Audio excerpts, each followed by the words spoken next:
très chers courriéristes, bonsoir et bienvenue dans ce nouveau petit courrier ASMR. Petit courrier, petite nouveauté surtout avec ce nouveau meuble encore. J'accumule, voilà, vide-grenier oblige. 15 €. Magnifique, il y a un compartiment. Voilà. Bienvenue sur la chaîne des courriers, des lecteurs, les courriéristes. Donc vous pouvez envoyer vos demandes grâce au lien qui se trouve dans la description. C'est un Google Form anonyme, sans email, 3 cases à remplir. Votre pseudo éphémère de courriériste. Votre demande bien écrite. Et, troisième case, vous êtes-vous bien relu. Faites des phrases courtes également. Ça m'aide à prendre ma respiration lorsque je lis vos demandes. Et pour répondre aux courriéristes, les commentaires. Vous écrivez le nom du courriériste qui va s'afficher à chaque fois avec le son de la petite machine à écrire dont l'une se trouve derrière moi. 2 points. Et votre réponse. Voilà, j'ajouterai également mon avis lorsque j'ai quelque chose à dire de ma propre expérience. Sinon, je vous laisse répondre. Dans tous les cas, vous pouvez répondre. Voilà. Les petits courriers sans publicité. Pour ça, il faut devenir membre de la chaîne sur YouTube à moins de 1 € par mois. Ça soutient le travail et vous n'avez pas de pub directement. D'autres niveaux sont accessibles d'ailleurs. Nous avons un nouveau petit mécène qui sera mentionné en fin de vidéo. Tout de suite, le courrier du jour.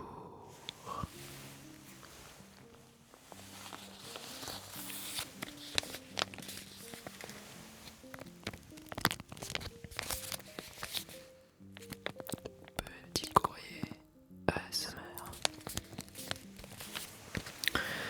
Et évidemment, le seau. Petit courrier. Alors je garde toutes les enveloppes à chaque fois. Vous pouvez le voir ici. Je les ai rassemblées à cet endroit du décor. Voilà. Les autres lettres que vous voyez, ce sont des restes de mes enveloppes de Harry Potter. Enfin, ce ne sont pas des restes parce qu'elles sont toutes passées au feu. Mais j'en ai refait ensuite. Donc voilà, avec la cire H de Hogwarts, l'adresse d'Harry Potter. C'était pour ma dernière vidéo en date sur ma chaîne Made in France ASMR. Allez faire un tour si vous ne connaissez pas.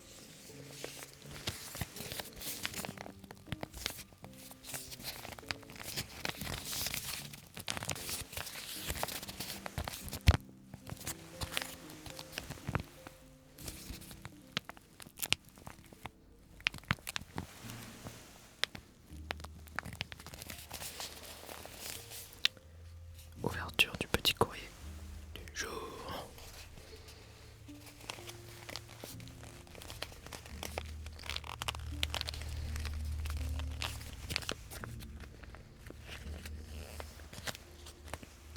Difficile aujourd'hui.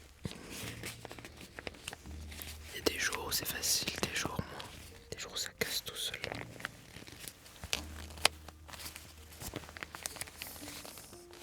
Non.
morcelées entre elles. Une quinzaine parce que vos messages sont de plus en plus longs. Alors tant mieux, mais globalement quand je regarde, plus ça va dans le temps. Donc là on est à peu près à 600 courriers. Plus ils sont longs. Donc moi je veux que ça tienne toujours dans 2 pages. Donc en gros la quantité de texte ne change pas. Mais du coup le nombre de courriers diminue. Et nous allons commencer tout de suite avec l'énigmateur.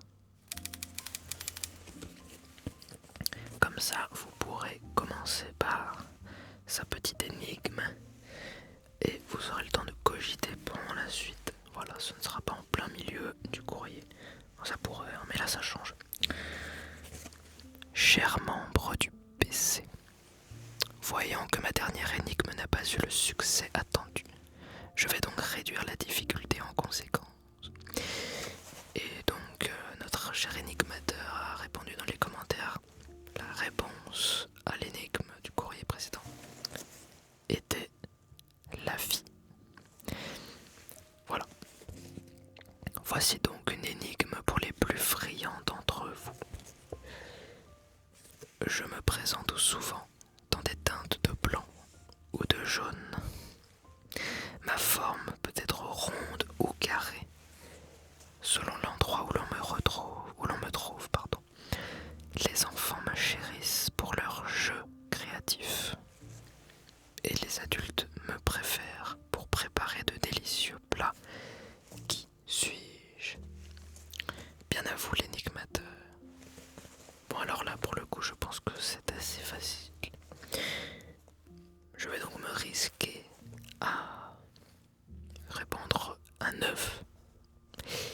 Un œuf, et ça me permet de vous parler de mon œuf d'autruche que j'ai trouvé en vide-grenier pour pas cher. J'ai un œuf d'autruche là sous la main, enfin littéralement sous les fesses puisqu'il se trouve dans un sac sous cette chaise. Et parce que je pense faire, dites-moi ce que vous en pensez en commentaire sur la chaîne principale Made in France ASMR. J'aimerais faire une vidéo examination d'œufs d'autruche dans cette ambiance un peu antique. Dites-moi ce que vous en pensez. En plus, ça fait le lien avec l'énigme du courrier précédent, la vie, puisque l'œuf c'est le début de la vie. En espérant que ce soit aussi la réponse à cette énigme. Si vous avez d'autres idées, vous écrivez en commentaire l'énigmateur 2 points et vous mettez votre réponse. Zodiac. Bonjour. Jeune courriériste que je suis, il m'a été plus difficile d'habiller ma question d'un pseudonyme que de la poser sur papier.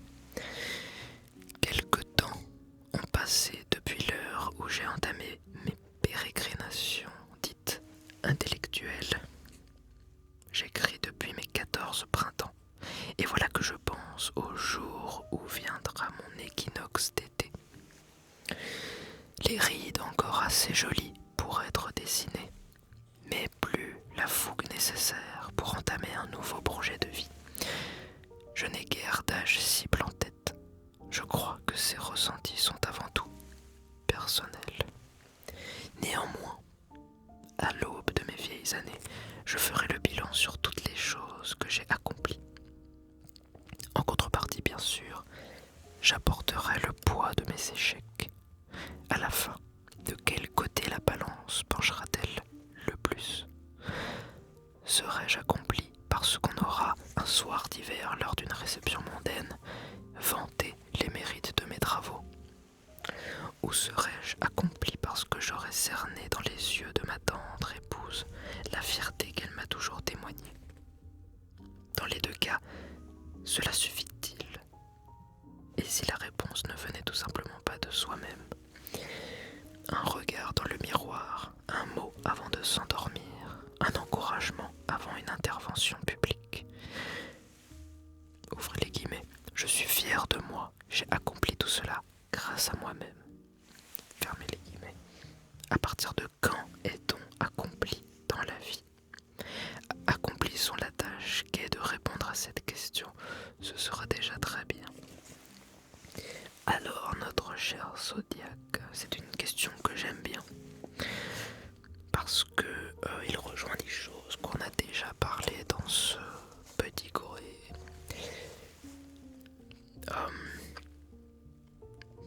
Tout d'abord, la vie en général, pour reprendre encore une fois l'énigme précédente, la vie, c'est ce que vous en faites. Il n'y a pas un objectif pareil pour chacun. Donc il n'y a pas d'accomplissement pareil entre tous les êtres humains. La vie, c'est ce que vous en faites. Après, c'est à vous. Il n'y a que vous qui pouvez savoir si vous êtes accompli ou pas. Donc, vous pouvez autant être accompli parce que quelqu'un vous aura vanté vos travaux de votre vivant ou post-mortem, peu importe. Et vous pouvez autant être accompli parce que votre compagne sait que vous êtes sa moitié, bien que je n'aime pas ce terme, vous savez pourquoi? Grâce au courrier du cœur. La vie, c'est ce que vous en faites. Autre chose, comme je l'avais dit dans un courrier précédent, atteignez vos objectifs le plus tôt possible. Faites tout pour atteindre vos objectifs premiers le plus tôt possible dans votre vie. Rappelez-vous, ce n'est pas un conseil de moi-même, c'est un conseil d'une autre chaîne YouTube, d'une femme qui était devenue millionnaire à 30 ans. C'était l'un de ses objectifs. Et une fois qu'elle l'a atteint, elle se rend compte qu'en fait, ça c'est fait. Est-ce qu'elle se sent bien accomplie ou pas? Pas forcément. Donc, en atteignant les premiers objectifs que vous vous posez, cela vous permet de éliminer enfin cette chose et de vous connaître enfin vous-même. Surtout que si cette chose vous accomplit, tant mieux, vous êtes heureux. Si vous vous rendez compte qu'en fait, c'est pas ça qui vous accomplit, eh bien au moins vous l'aurez accompli le plus tôt possible et vous pouvez enfin commencer votre vraie vie. Puisque la plupart des premiers objectifs que l'on peut se poser dans la vie corrigent des choses qu'on n'a pas eues ou alors viennent combler, corriger. Il ne vient pas de vous sans que vous le sachiez. Alors qu'une fois que vous avez atteint cet objectif, ça y est, c'est un peu comme terminer une thérapie. Là maintenant vous pouvez commencer des vraies choses que vous voulez vraiment. Les premiers objectifs sont un peu par besoin inconscient. Les suivants sont par envie. Je distingue toujours cette chose, même dans la recherche de l'âme sœur. Par exemple, quand j'étais sur les applis de rencontre, j'aimais bien dire que, en description, ici par envie et non pas par besoin. Parce qu'en fait, je me rends compte que les trois quarts des gens sur ces applis sont là par besoin. Parce qu'il leur manque des choses, etc. Soyez là par envie. Et pour ça, il faut d'abord régler ces problèmes. Ou alors d'abord atteindre ses premiers objectifs. Atteignez d'abord vos objectifs les plus tôt dans votre vie afin de connaître vos véritables objectifs. Ensuite, vous serez accompli de la manière que vous décidez. De la manière dont vos valeurs, je sais pas comment vient cette phrase, mais en gros, vos accomplissements dépendent de vos valeurs et les valeurs changent entre chaque individu, tout simplement. Si vous avez d'autres réflexions sur la question de Zodiac, bien sûr, en commentaire Zodiac 2. Votre vision de la vie. Le grand veilleur. Bonsoir à tous et toutes. Je viens quémander votre aide. Je suis un jeune homme qui écrit à mes heures perdues et j'ai l'honneur de pouvoir m'adresser à un grand public ici. Si pouvoir coucher sur papier des personnages en chair est un exercice difficile, façonner des personnages féminins plausibles et agréables l'est beaucoup plus. Lorsque nous n'en sommes pas un, alors normalement c'était écrit pas une, mais le sujet c'est personnages féminins, donc pas un. Relisez-vous. Beaucoup plus difficile donc, évidemment. Ainsi, ici J me demande les bonnes caractéristiques d'un bon personnage féminin. Ma peur de tomber dans le désuet ou le cliché est bien trop grande. Eh bien là pour le coup c'est une question, je ne peux pas répondre. Donc à vos réponses. Après je dirais, avec la lecture, si vous écrivez un personnage féminin, eh bien lisez des livres qui parlent aussi de personnages féminins, écrits par des femmes. Du coup, si c'est vraiment ça que vous voulez, vous aurez déjà quelques exemples. Mais si vous souhaitez l'avis de la communauté des courriéristes, bien sûr, vous pouvez répondre. Le grand veilleur de bois, votre réponse. Mes anges des brumes. Très cher courriériste, je m'adresse à vous et à votre bienveillance, car une question profonde et délicate chagrine mon esprit. Neuroatypique en raison de mon autisme, je navigue entre ma spontanéité sincère, ma rigueur inébranlable, ma vision poétique du monde et un hermétisme marqué face aux normes et conventions sociales. Mes proches, qui me chérissent pour cette singularité, se retrouvent toutefois déconcertés par ces mêmes caractéristiques qui peuvent parfois les blesser. Comment trouver l'équilibre subtil entre mon authenticité et les ajustements nécessaires à une coexistence harmonieuse? Par amour pour eux, je voudrais trouver une voie plus juste sans pour autant jouer un rôle. Vos conseils attentionnés seraient pour moi d'une aide précieuse. Avec gratitude, une âme en quête d'harmonie. Post-scriptum, je ne parle ici qu'en mon nom, chaque personne autiste étant différente. J'aimerais répondre parce que je me sens concerné par cette question également.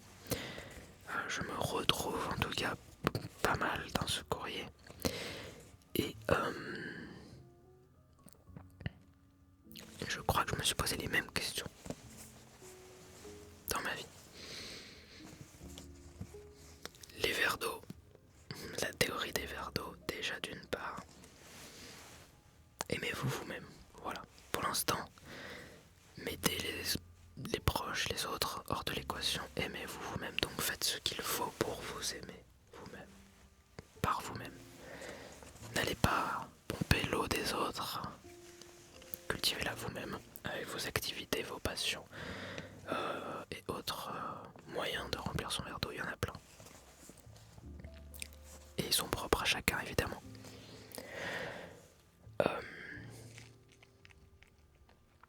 Ensuite, depuis que j'ai appris que j'étais dans le même cas que vous, parfois j'en parle simplement. Par exemple, quand j'ai du mal à détecter le second degré des autres, sachant que je peux en faire aussi, mais moi on ne le vous remarque même pas puisque je le joue entre guillemets tellement bien qu'on croit que je suis premier degré. Donc voilà. Et quand on me parle au second degré, parfois je sais que c'est du second degré et je réponds quand même au premier degré, mais je sais que j'ai capté le second degré. C'est pas hilarant de là en rire, en larmes, mais du coup ça me fait calmer dans la tête. Mais je réponds premier degré pour apporter quand même une petite précision en mode pour ton information, clac clac clac. Et effectivement les gens ils arrivent pas avec ça. Et moi non plus j'arrive pas avec ça. Donc comment on fait? Eh bien j'en parle. Je dis en fait voilà. Je suis un peu autiste sur les bords. Je le dis comme ça parce que c'est plus... ça détend l'atmosphère. Au début on rigole et après, vu que j'argumente un peu plus, là on me prend au sérieux. Et juste après, les gens se calibrent. S'ils sont bienveillants, ils se calibrent et tout de suite, soit ils s'arrêtent leur espèce de second degré intempestif et parfois insupportable. Oui, parce que je considère que les gens qui ne communiquent qu'en second degré, malheureusement ça témoigne d'une insécurité. Et souvent, voilà, pour les rencontres c'est pareil.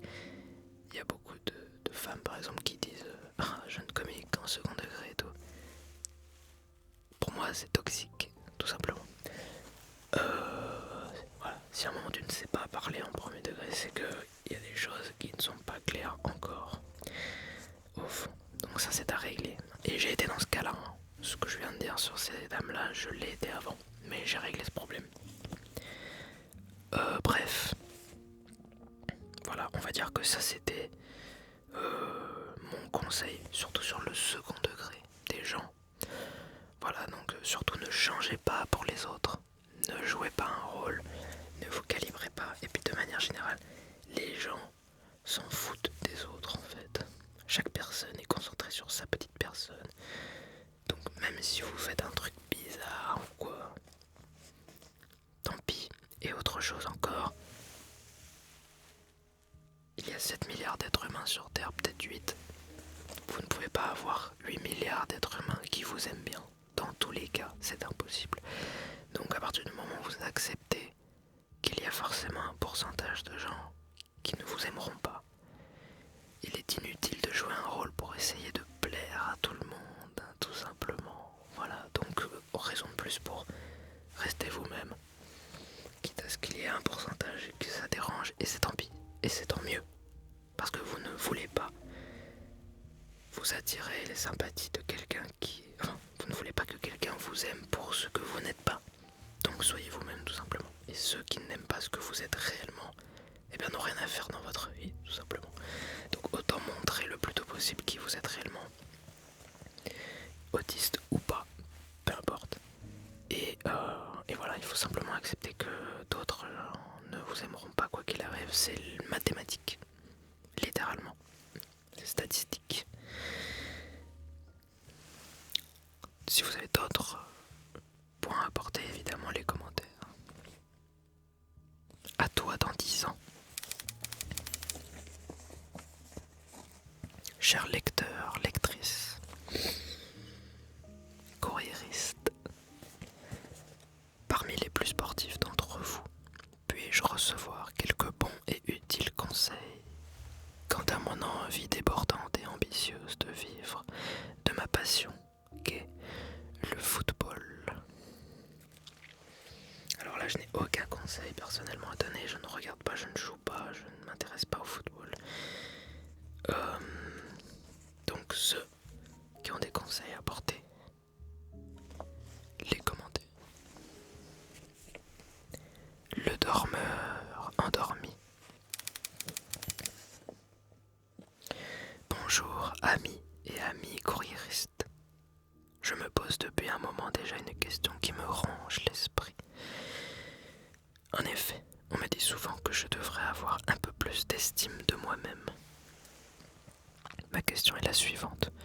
Que devrais-je faire pour avoir un peu plus d'estime de moi-même? Je vous remercie d'avance pour vos réponses. Le dormeur endormi. Alors là, j'ai des conseils. Vous allez me dire, c'est... tu joues sur les mots, etc. Mais, que ce soit, comment faire pour avoir plus d'estime de soi? Comment faire pour avoir plus confiance en soi? La manière de dire, en fait, elle est pas bonne. Et c'est ça qui fait que on ne comprend toujours pas comment faire pour arriver à ce truc-là. En fait, on ne gagne pas confiance en soi. On l'a toujours eu. Mais on nous a enlevé, on nous l'a bloqué plutôt. C'est toujours là, mais on nous l'a bloqué. Donc il ne faut pas gagner quelque chose. Il faut simplement retrouver ce qui est déjà enfoui. Estime de soi, confiance en soi, c'est pareil. Quand vous êtes bébé, les quelques premières années de votre vie, tous les gosses ont confiance en eux. Ça crie fort, ça n'hésite pas, etc. quoi. Mais plus on grandit, plus la société, les parents, la famille, le monde, l'école, les professeurs, etc. nous façonnent pour... voilà, c'est normal. Mais bon, plus ils enfouissent, ils bloquent notre confiance en nous, notre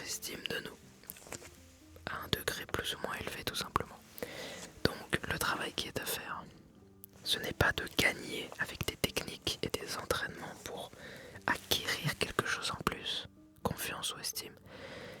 Il faut retourner dans son cerveau et comprendre pourquoi. Toujours se poser la question pourquoi. Vous ne vous aimez pas, pourquoi? Est-ce que vous ne vous sentez pas assez bien, pourquoi? Parce que vous êtes pas cultivé, et donc pourquoi? Etc. Et qu'est-ce que ça fait que? Ou alors parce que vous vous trouvez pas beau, et pourquoi?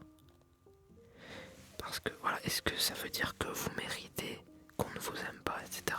Et à chaque fois vous vous rendez compte que non. Mais ça va plus loin, bien sûr, ça se fait pas en 10 secondes. Mais c'est un travail à faire intérieurement. Et donc, il ne faut pas...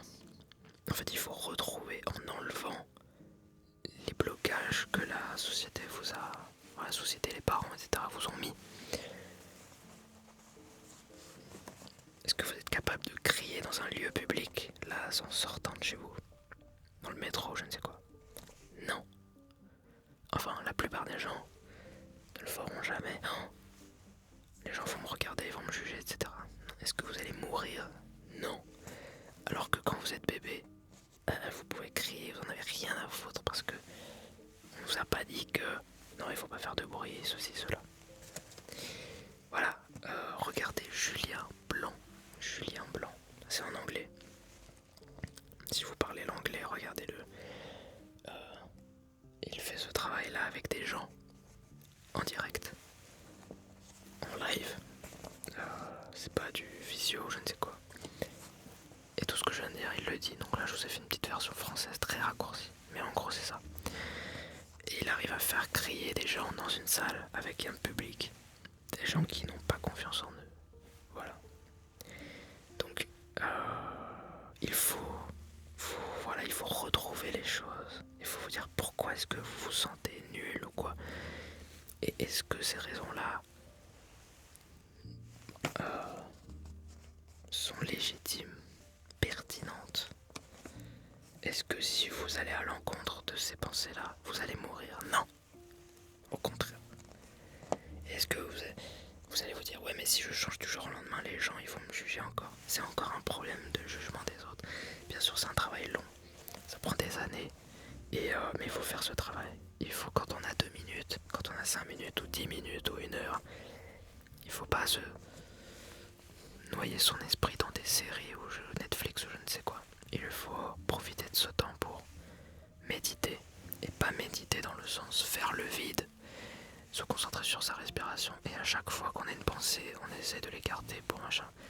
L'inverse, méditer dans le sens laissez tout rentrer et parlez-vous à vous-même. Et là, vous allez explorer les tréfonds de votre esprit et vous allez découvrir des choses incroyables. Je vous le jure. Donc voilà, on ne gagne pas confiance en soi. On retrouve confiance en soi. Et Julien Blanc aime bien dire, donc, qu'il ne faut pas dire fake it until you make it. Cette fameuse expression de faire semblant jusqu'à ce que l'on devient cette chose. Ça peut marcher par exemple dans le travail, quand on n'a pas d'expérience. Et qu'il faut acquérir de l'expérience, on fait un peu semblant jusqu'à ce qu'on a vraiment cette expérience. Pour retrouver confiance en soi, il ne faut pas faire semblant d'avoir confiance en soi jusqu'à l'avoir, parce qu'on ne le gagne pas. C'est pas en mode vas-y, je vais dans la rue, je m'échauffe, je vais parler à quelqu'un, vous allez avoir les mêmes blocages. Donc ce n'est pas fake it until you make it. C'est quelque chose comme, de mémoire, face it until you remember. C'est fais face à la situation, au blocage et aux émotions, jusqu'à ce que tu te rappelles. Jusqu'à ce que tu te rappelles quoi? Que tu as toujours eu confiance en toi en fait. Mais que on t'a mis des béquilles, des croche-pattes, etc. Le postier. Bonjour cher courriériste. Je me présente, je suis le postier et j'ai 20 fascine, en particulier la manière dont notre mémoire peut parfois nous jouer des tours. Pour ma part, j'ai de gros problèmes de mémoire à court terme, ce qui fait que j'oublie souvent des choses au grand désespoir de ma petite amie, qui me reproche de ne pas me rappeler certains détails importants pour elle. En plus de cela, les souvenirs datant d'une dizaine d'années sont difficiles à atteindre pour moi. Est-ce que vous aussi, il vous arrive d'oublier souvent des choses? Est-ce que vous avez des conseils pour peut-être travailler cette mémoire à court terme? À préciser que je suis étudiant et que j'étudie beaucoup, donc j'ai l'impression d'utiliser et d'exercer ma mémoire régulièrement. Merci de m'avoir lu et bonne soirée ou bonne nuit. Très intéressant, je n'ai pas, à ma connaissance, rencontré ce problème, donc je n'ai pas de choses à dire personnellement. Peut-être une piste à explorer, je viens d'y penser en lisant. Peut-être que... Alors, est-ce que vous êtes... J'ai oublié le mot. Ça commence par un A pour l'absence de aphasie, anaphasique ou un truc comme ça, je sais plus. C'est les gens qui n'arrivent pas à visualiser d'images dans leur esprit. Voilà. Lorsqu'ils réfléchissent, ils n'ont pas d'image. C'est une petite partie de la population. Peut-être que vous en faites partie et peut-être que je ne sais pas. Ça joue sur le fait que vous ne retenez pas certains détails car vous n'arrivez pas à les visualiser. C'est une piste, hein, peut-être que ça n'a rien à voir. Mais allez voir ce... C'est une pathologie, je sais pas, je crois. Allez voir. Et si c'est pas ça, eh bien... Là, je n'ai pas d'idée. Si d'autres personnes ont des problèmes de mémoire, indiquez-nous. Et que vous êtes à peu près dans le même cas, 20 ans, jeune, etc. Dites-nous les commentaires, le postier de points.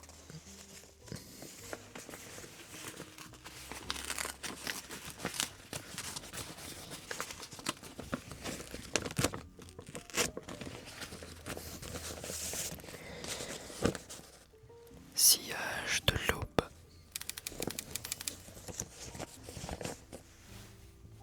Mes chers courriéristes, aujourd'hui je m'adresse à vous tous et toutes, car une angoisse grandissante quant à mon avenir me tourmente. En effet, âgé de quelques 20 ans, l'école et moi-même n'étions pas les meilleurs amis, et je ne dispose donc que de très peu de ressources et de bagages dits académiques. Néanmoins, le temps passe et je m'interroge. Trouverai-je réellement une profession qui me plaise? Aurais-je la possibilité de mener une vie professionnelle semblable à celle des autres adultes de mon âge? Parviendrai-je à trouver ma voie? Quelqu'un parmi cette merveilleuse communauté des courriéristes a-t-il été dans cette situation? Et actuellement, ou que quiconque pourrait-il m'offrir son aide? En vous remerciant du plus profond de mon cœur, mes chers courriéristes, votre tendre et altruiste ami, Sillage de l'aube. Alors, déjà, pour la petite question, aurais-je la possibilité de mener une vie professionnelle semblable à celle des autres adultes de mon âge? Ce n'est pas obligatoire, mais si c'est ce que vous voulez, là d'accord. Mais il y a d'autres choses que le chemin classique. Moi, je n'ai, entre guillemets, toujours pas l'impression de travailler réellement.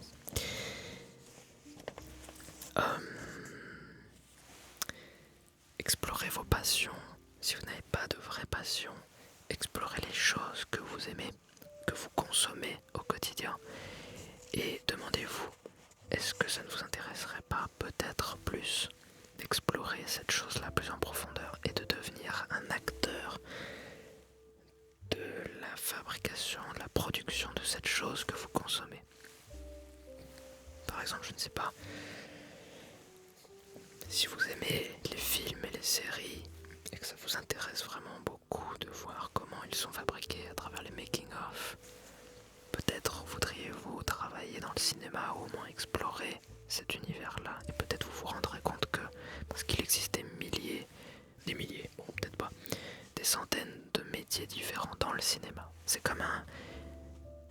une mini-ville, une équipe de cinéma, puisque vous avez des décorateurs, des menuisiers qui fabriquent les décors, des peintres, etc., des accessoiristes. Vous avez des gens dans le son, dans l'image, dans la caméra, dans tous les domaines possibles. Voilà, coiffure, maquillage, il y a des tonnes de choses que l'on retrouve, puisque le but d'un film c'est de refabriquer la vie. Donc il faut tous les métiers qui existent exprès pour le cinéma. C'est ça qui est magique, c'est ça que j'aime bien. Donc là je vous ai raconté évidemment mon chemin à moi. J'aimais bien savoir comment étaient fabriqués les films. Et bien j'ai envie de devenir acteur de cette chose-là. Acteur dans le sens participer. Si je ne sais pas, vous aimez faire du vélo, eh bien peut-être que vous avez envie de creuser, je ne sais pas moi, la manière dont on fabrique les vélos. Il y a des nouvelles technologies qui arrivent. Ou alors peut-être que vous voudrez faire un sport de manière professionnelle. Il y a des choses comme ça. En tout cas, observez ce que vous aimez consommer et demandez-vous si ça vous intéresserait de faire partie de ceux qui procurent ce que vous consommez. Puisque forcément si vous aimez une chose, après vous allez travailler, vous allez être motivé, vous aurez envie d'apporter votre pierre à l'édifice, de faire mieux, de changer la donne, etc. Donc vous serez passionné, et donc si vous êtes passionné dans votre métier, vous n'aurez pas l'impression de travailler. Et là vous avez tout gagné. En tout cas là c'est ma manière d'être accompli, en référence au courrier de tout à l'heure. Rosée du matin.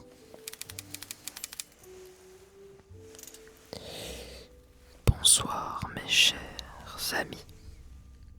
Je vous écris car il y a, comme vous tous et toutes, une question qui trouble mon sommeil. J'ai la chance d'appartenir à aucun et à plusieurs lieux à la fois. Je suis métis, un mélange de cool, pour citer notre tendre ami Yannick. Par manque de moyens financiers, je n'ai jamais pu fouler les terres d'origine de ma maman. Je n'en connais l'histoire et les paysages que par les récits de ma famille. Pourtant, je ressens parfois comme un mal du pays, une envie de retourner dans ces endroits que je n'ai jamais visités. Pensez-vous que cela soit possible, ou bien est-ce un sentiment fabriqué par des souvenirs qui ne sont pas les miens? Au plaisir de vous entendre et de vous lire, mes amitiés rosées du matin. Moi je pense que c'est tout à fait normal. Je pense que tout humain, plus il vieillit, plus il a envie de connaître ses racines. C'est pour ça que je pense que si vous ne vous posiez pas ces questions d'ailleurs, si les gens de manière générale ne se posaient pas ce genre de questions, il n'y aurait pas eu l'apparition de sociétés qui analysent votre ADN pour vous dire d'où est-ce que vous venez. Il y a une envie générale de savoir d'où on vient. Moi j'avais une envie encore plus profonde que celle-là. Enfin dans le sens, pas forcément plus importante, parce que c'est pas grave, on va dire entre guillemets. Mais c'est vraiment une envie cellulaire presque. J'avais envie de retourner, d'aller plutôt en Afrique, près du lac, là où est apparu l'humain, tout simplement. Je me suis dit, il faut que je visite au moins une fois, il faut que j'aille fouler la terre, au moins une fois dans ma vie, des premiers êtres humains, quoi. Je trouve ça incroyable de se dire, d'aller à un endroit, au bord d'un lac, et de se dire là, c'est là qu'on est tous, c'est de là qu'on vient, tous, avant qu'il y ait l'immigration, etc. C'est fou. Donc voilà, peut-être que je le ferai un jour, c'est un peu dans ma bucket list ultime, de si j'avais un temps infini, l'argent, etc. Mais en soi, c'est pas un voyage Bora Bora où on se la coule douce et qui coûte 3000 balles la nuit. Non, c'est tout à fait faisable à organiser. S'il y a d'autres personnes qui ont eu ce même envie de voyage, de retourner sur les zones géographiques où sont apparus les humains, C'est une zone assez large. Eh bien, dites-moi, je suis curieux de savoir. Claire d'opium. Bonsoir. Étant un très grand fan de la saga littéraire La Passe Miroir, que j'ai d'ailleurs dévoré d'un coup lors du premier confinement, j'aimerais savoir s'il existe d'autres histoires dans le même style d'univers. Je vous remercie d'avance pour vos réponses. Bien à vous. Claire d'opium. Recommandation de lecture. Allez-y, entre en commentaire partant Claire d'opium de points si vous avez une histoire du même style. Univers, pardon, du même style. L'aigle imparfait. Cher courriériste, je reviens vers vous traversant les limites de notre réalité afin de vous relater la suite de mon histoire, laquelle soulève des questions éthiques complexes. Rappelez-vous, l'aigle imparfait avait, je crois, un proche qui se trouvait hospitalisé ou quelque chose comme ça. Et il y avait une histoire de signature importante, sauf que la personne ne peut pas signer. Donc notre aigle imparfait voulait savoir si il pouvait avoir recours au déguisement pour signer à la place de la personne qui est censée signer, etc. etc. C'était ça le lore d'origine. Suite à la réponse concise et néanmoins précise de la chère courriériste Johanna.b27, je ne me souviens plus de sa réponse, j'ai décidé de mettre mon plan à exécution. Des mesures pour suivre ma cible ont été prises et j'ai pu obtenir suffisamment d'informations sur ses déplacements pour les prédire. Avec les informations recueillies, sans même avoir à obtenir la signature, j'ai pu aider la personne qui m'est chère bien plus que je ne l'aurais imaginé. Ce fut une expérience enrichissante que de solliciter vos avis éclairés. Comme précédemment mentionné, je tiens à mes principes éthiques et grâce à vous, ils ont pu être préservés, voire grandis, et je vous en suis infiniment reconnaissant. La communauté des courriéristes a une importance palpable, a un impact sur vous autres et ça me plaît. Un impact positif bien sûr. Ceci étant dit, je me dois de solliciter votre avis avisé sur un trait de ma personnalité qui m'interroge. Depuis mon plus jeune âge, à partir de 8 mois ou peut-être plus tôt, alors je ne sais pas si c'est 8 mois ou 8 ans, parce que ça me paraît assez tôt, 8 mois quand même, je manipule absolument tout mon entourage. Que ce soit pour obtenir quelque chose ou pour maintenir une certaine cohésion. Donc voilà, si c'est 8 mois, oui, si on a faim, on va manipuler ses parents en pleurant la nuit pour avoir à manger. Je ne sais pas si ça rentre dedans, donc je pense que c'est à partir de 8 ans. 8 ans, c'est l'âge de la raison, quoi. On devient conscient vraiment du monde. On a des souvenirs déjà de ces moments-là. Donc, à mon avis, c'est 8 ans. Dans tous les cas, j'analyse la personne en face de moi. Et une fois que j'ai réussi à m'introduire dans son esprit, je l'utilise. 3 points de suspension. Jamais à son détriment. Mais les faits sont là.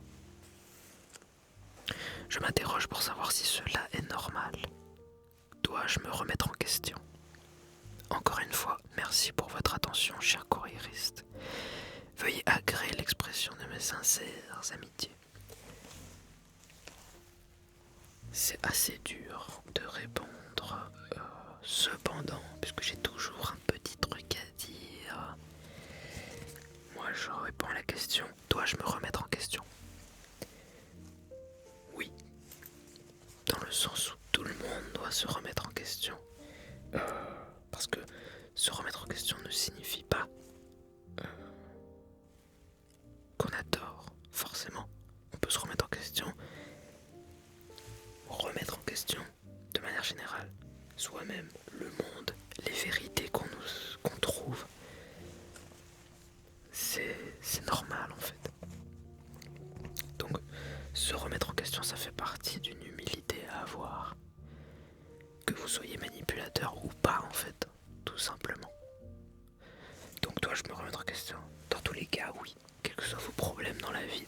gens qu'on ait des courriers, moi-même,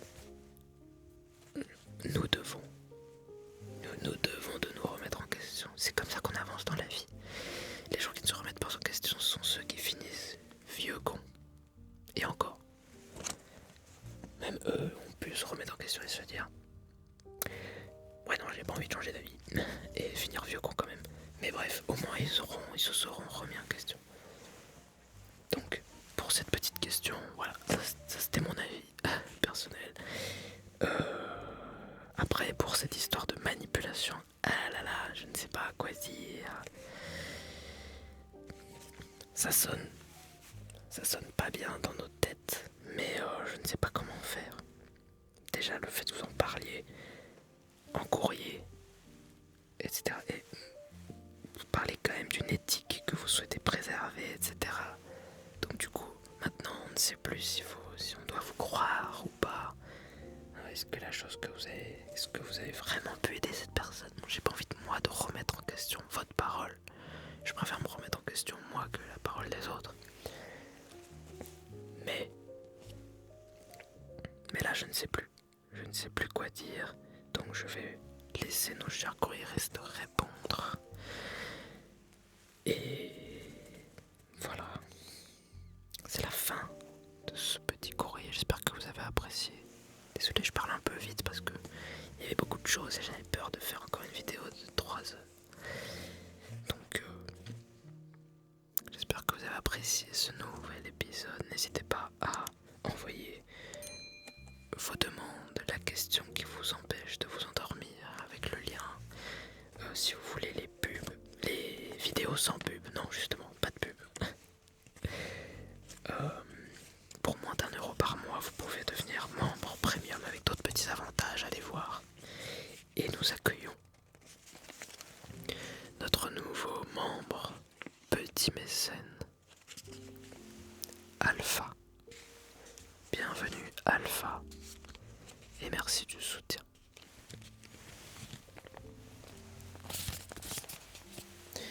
Je vous souhaite